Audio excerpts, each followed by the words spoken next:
Iyanya recently signed to Don Jazzy's Mavin Records, and that was a huge surprise. In Nigeria, we don't see that often. Established acts who have gone out on their own, now signing to a major label.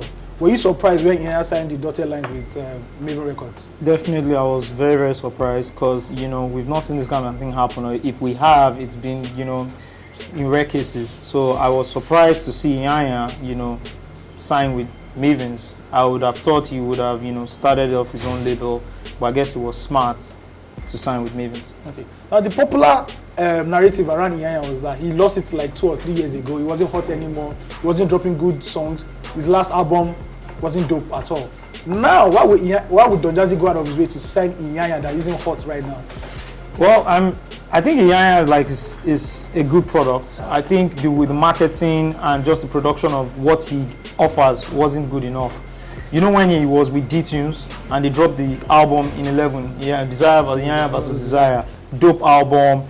D-Tunes brought it, you know, the production. See, first 5 singles were fire. So from Your Waist to Kokere to the song with Flavor to the song with Wizkid, you know, and all that, back to back hits. But, you know, separating with D-Tunes kind of changed his whole direction of music. And even though he tried coming out with, you know, a few songs, they weren't as big as those 5 singles. So the second album, it wasn't that it wasn't dope. The second album was whack, you know. And he tried, and we could see him struggle to do what he wanted to do, but he didn't work. But moving and joining Mavin's, first of all, apart from the machinery behind Mavin's, which is, you know, the best label in Nigeria, there's no label bigger than better than Mavin's right now. Yeah. You know, is just working with good producers, Don Jazzy, All Teams, Baby Fresh. Working with those 3 guys can bring Iyanya's music back. Okay, obviously the sound is there, you mentioned it. But what about the label structure? Because we've seen Iyanya in a label before, yeah, and they still lost it. So do you think Mavin Records have that label structure down that can bring Iyanya back to where it's supposed to be? I mean, on paper, it seems like, you know, they have artists like Tiwa Savage. Look at Tiwa Savage, right? Dropped her first album, had a baby, came back with the second album, went through a lot of controversy earlier this year with her husband, and still bounced back to be, you know, in top 3 in Africa. And if Mavin can have that machinery set up to push you, I think they should have the same machinery to push Iyanya. What does Iyanya need right now? Iyanya just needs good music. Iyanya needs music that can hit the clubs. Iyanya needs music that can hit everywhere and it catches fire. That's the only thing he needs. And these guys, we've seen what they've been able to do with Ricardo Banks. In the space of how many years? 2 years. Ricardo Banks and Korede Bello, right? Seen what we've been able to do. These are the guys that produced songs like Sulere. These are the guys that produce songs like Godwin. If we start bringing out these singles, you know, so I think they can work with Iyanya if he's level-headed enough and understands that, man, he needs to re-engineer his whole sound and work with the Mavin team. Yes. Okay. Right now with Iyanya, there are 7 artists on Mavin Records. Do you think Don Jazzy will stretch himself too thin? Because we've seen labels that have only had 3 artists, and it feels as if they have too much to hold on to. And now we're seeing 7 artists who are active guys. None of them are like unknown names. These are like active artists. Do you think Don Jazzy can take this much pressure? Well, see, you know the problem we have in Nigeria, most problems, especially in media, labels, the problem is we grow, we get to a certain level of success, then we just plateau. We don't want to grow. So I don't think it's a factor of, oh, can he fail, can he make it? It's more of, let us try on more. When you get to a level of success, you always have to try on more. You always have to stay hungry. You can't get complacent. You can't get relaxed. You must always try out. Okay, I've tried this with how many artists now? 5, 6 artists. I have 2 producers. Let me put one more person on it, see if it works. If that works, I put yet another person. That's how the likes of Def Jam grew. Rockefeller, Interscope, Sony. That's the way all these guys built their labels from the 80s till now, is by adding and always doing more. So what if, you know, they pick Iyanya and he is actually successful? They are going to pick yet another person and they're going to grow from 7 to 15 to 50 until they dominate the whole world. So any label that wants to do that, as long as you know, nobody's career is suffering, you should always do more. Okay. Like you said, make sure that nobody's career is suffering. But hey, there's 7 artists there, man. At one point, somebody's going to raise his finger and say, yo, what about me? I don't think I'm getting enough love. Do you think the structure in Mavin Records is properly set up to cater for each individual artist? On paper, as it looks now, yes. Why? Because which artist is suffering now at Mavin's?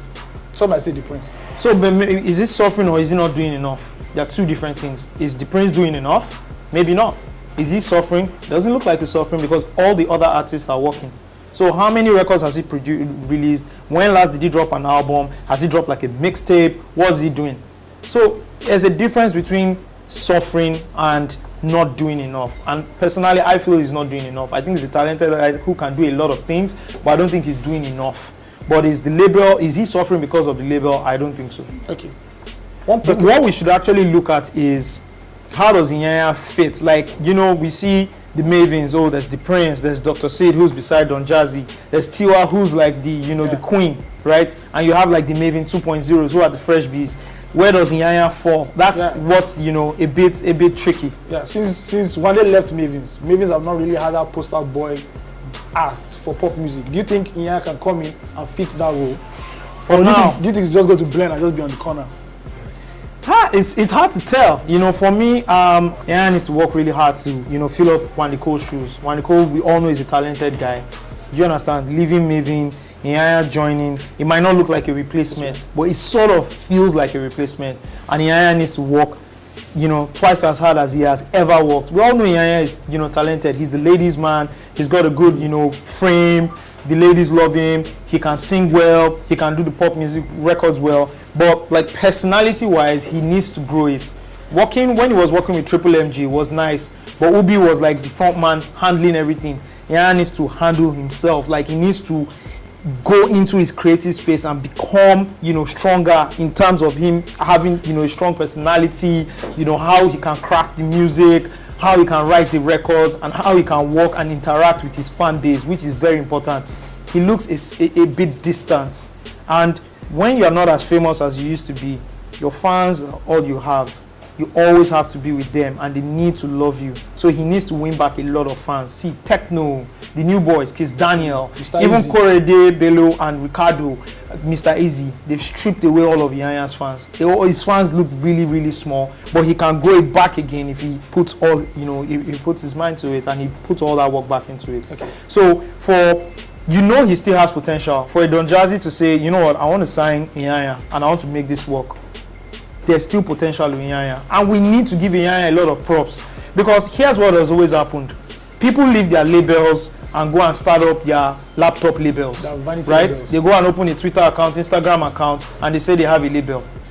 That is what has always happened. Look at Mehdi, left P Square, went to start up his own thing, his own label, labels without office, and a lot of other artists have done that. But Iyanya was able to swallow his pride and have, you know, a relationship with a powerhouse, a power label that is known to, you know, to be successful with their artists, and sign with them.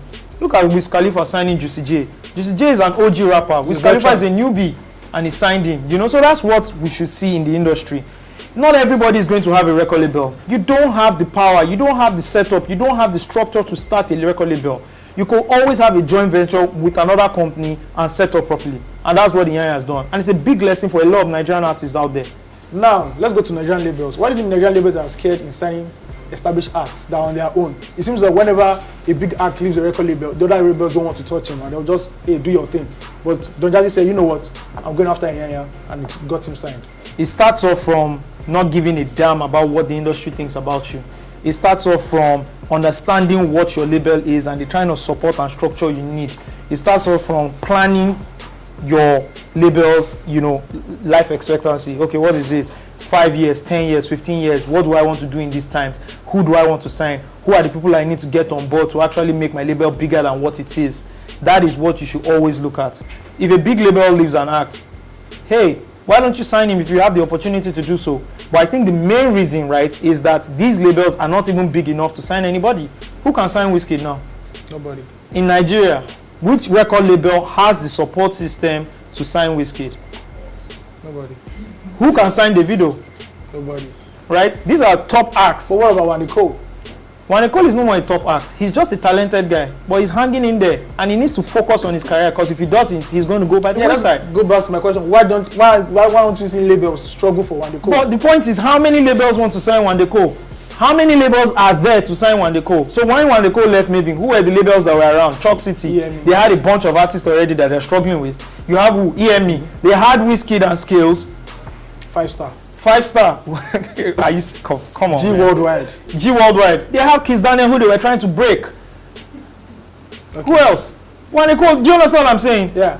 That's it. And does One they call also want to sign To to a label, right? Because he's just done with one label, and he actually feels, man, I'm done with two labels. More hits, Mavins, been through struggles. He's like, you know what? I'm done with these labels. But maybe he should have signed with somebody. You understand? So it's here and there. You know, this is a very gray area. Do the labels have enough support system to handle an artist? And is the artist smart enough to understand that his career can't go further because he doesn't have the support system and actually should have a joint venture deal, which is what Iyanya has done with Mavins. He's pitched his tent with Mavins. Mavins is going to handle everything for him. All he needs to do is just show up. And that's the most important thing. Show up. Facts only.